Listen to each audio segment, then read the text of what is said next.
Hey, call me Louis. This is my spot.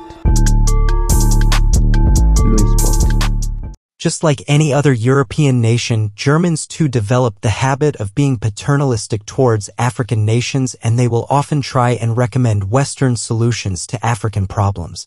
No matter how many times they are often reminded that African problems will only require African solutions, this often falls onto deaf ears.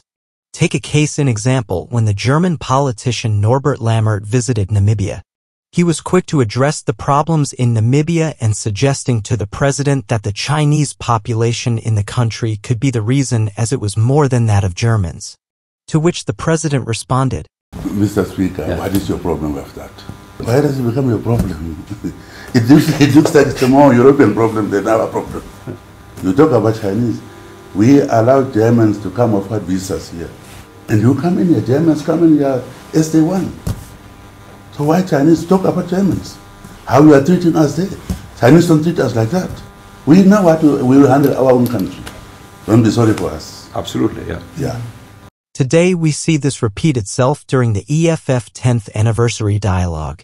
First, a German ambassador rises to address why socialism should never be adopted in South Africa, citing the challenges socialism had faced in East Germany and ended up failing. Mr. Malema dismissed his rhetoric, reminding him that they are Africans and not Germans. Thank you very much for this opportunity to have an exchange. I think Abanga Okuti. Okay, name in the country. Name in the country. It's coming. Okay. It's very important to have a conversation. Mm-hmm. My name is Andreas Peschke, and I'm the ambassador of Germany. And well, thank you very much, Siyabonga, for the dialogue and reaching out. There's one thing I would like to mention. I listened to you very carefully when you spoke about the Marxist and Leninist principles of your organization. Some here in the room would know I grew up in a communist country. I grew up in a country called the German Democratic Republic, also known as East Germany. So I had a first-hand real experience of really existing socialism. And so we had all these Marxist theories. I read a lot of Marxist texts at school. We always had Marx, Engels, you didn't mention Engels, and Lenin in our rooms as the guiding figures. We had nationalized everything. We had nationalized the land. We had nationalized the enterprises. But then after 40 years, we woke up and we realized that it didn't work. So the socialism as we experienced it, the communism as we experienced it in East Germany, it simply did not work. So when the Soviet Union broke up, I think we took the destiny in our hands and joined our brothers in Western Germany in order to build a social market economy. So I'm just sharing this and to let you know. And I'm happy, you know, because I'm an example. Maybe it's interesting to you to speak to somebody who has this first-hand experience. I'm ready to share this experience in more detail of how real existing socialism looked like, because we made the experience that it didn't work. And maybe it's good also to try to learn. Everybody has to make its own experiences, but maybe it's also good to learn ukufunda kwa maputa, kwa babengina, from other mistakes. So maybe that's something I would like to offer. And a short question on the governance in this country, on forming mixed governments. I think the EFF joined some coalitions in some municipalities. You know, from our outside view, we have a feeling that the mixed governments or coalition governments do not really work so well at the moment. that the interest of furthering the interest of the people, of increasing and improving social services has not yet been reached. So what would be your resume of these first years of coalition governments, also with the participation of EFF? Thank you very much. Kealibor. Socialism didn't work in Germany, and you are going to tell us how it failed. But go and also learn from China how socialism works, and it has succeeded in China. It doesn't mean if it has failed in Germany, it will fail everywhere else. We're not Germans, we're South Africans. In China, they've got socialism with Chinese characteristics. What stops South Africans from having socialism with South African characteristics? Learning from Germany, what worked, what did not work. Take the good things, leave the bad things. When the banks failed in 2008 and put the world into a financial crisis, it was socialist principles that took the world out of that crisis through state intervention. Where was capital at that time? If we go now, we're in Pretoria now. Let's go to commercial crimes or go to liquidation or high court and all of that. Every day without fail, there are private companies that are being liquidated there. Who said if it's capitalist owned or private owned, it's inherently successful? Who said that? So it's an ideological debate we can have. We know what happened in Eastern Germany. We know what happened in the Soviet Union.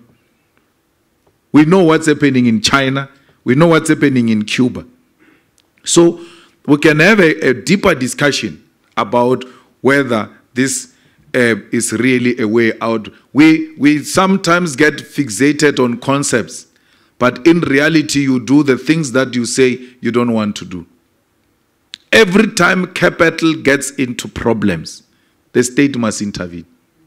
Every time. That's when you now see the importance of socialist principles. Coalitions in South Africa will work. You know, this thing is a new thing to us. We don't know it. And we're learning on the job. We're learning on the job. So please be patient with us. We have succeeded so far. No municipality has actually completely collapsed to a point of having to be resuscitated by an upper government under coalition. So it's a new thing. We're learning on the job and we'll get it right. The problem is not coalitions. The problem is the ANC and the DA. They are so used to power. And when they now get out of power into a coalition, they still want to behave like they are in power.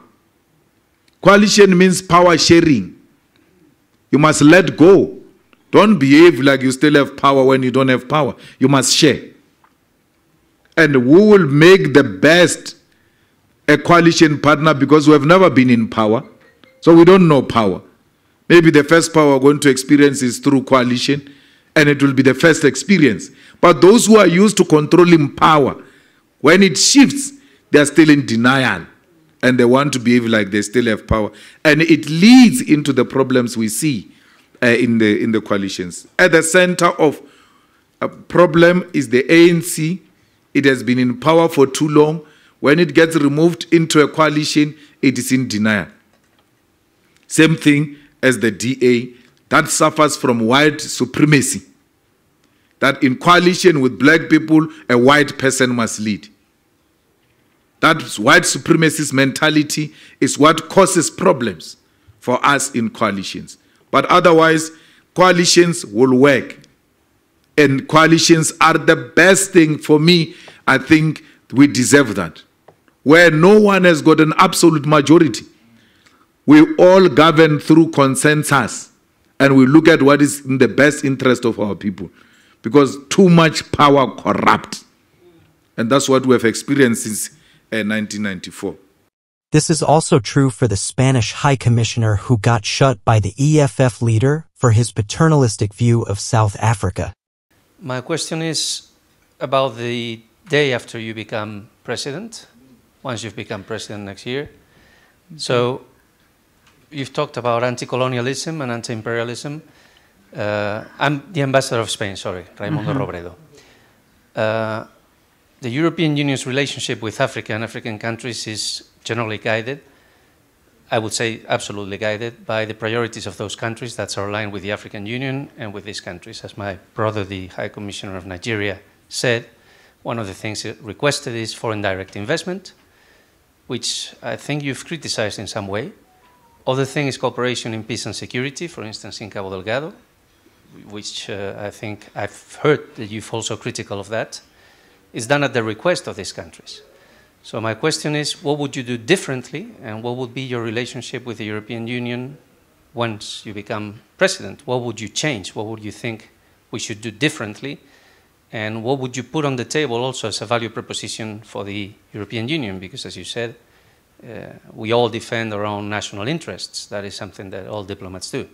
So what would you propose to the European Union differently from the value proposition of Africa today, South Africa and Africa? And what would you request from us? How would South Africa's policy towards the EU be different? Also regarding trade, for instance, the preferential trade agreements, TDCA, or AGOA with the US, would you change that? Thank you. Don't say, what are we going to ask from you? That's a big brother mentality. What are you going to ask from us? Yes, don't say, why should it be us who are asking? We're not asking for anything. We're fine. So let's relate as equals, not as a beggar and the big brother supplier. No, we will relate with the European Union. It's a necessary body. We'll relate with it, we'll respect it, and the respect must be mutual, and we'll engage on what is in the interest of our countries, not what is in the interest of the European Union. We're in a mess now. We've decommissioned our power stations because countries like the USA, like the UK have said to us, no, do away with these things. We are going to introduce green energy. Here's the money and all of that. People took the money. There is no electricity today. So we ought to relate as equals so that no one imposes their ideas on us. We are people that subscribe to superior logic. Anything that is scientific, anything that has been proven, anything that makes sense, will agree with it. It doesn't matter whether it comes from European Union or it comes from BRICS or it comes from China or Russia. No, we will not agree with anything that seeks to belittle us and make us look like we are beggars in this kind of a relationship. So that's the same with AGOA. You can't use AGOA to threaten us in terms of our sovereignty and our foreign policy. That if you are going to bring Putin here and not defy, will do away with AGOA. You can do away with AGOA. We remain with our sovereignty. Should you strip us of our dignity because we are desperately looking for AGOA? That our foreign policy is now determined somewhere else. Which nation can be proud of that? That our foreign policy is determined somewhere because we are beneficiaries of AGOA. It can't be correct. Let's trade and have those benefits of AGOA out of mutual understanding and respect for each other's sovereignty and foreign policy. Not that today, because we don't agree on Putin, you must withdraw the whole thing. That is puppeting, that is belittling, that is making us look like we are beggars. But let's remain with our dignity. Let's be beggars with dignity. Not stripped of dignity and thinking that you are what you are not. You can't even make your own foreign policy determinations because AGOA will be taken away.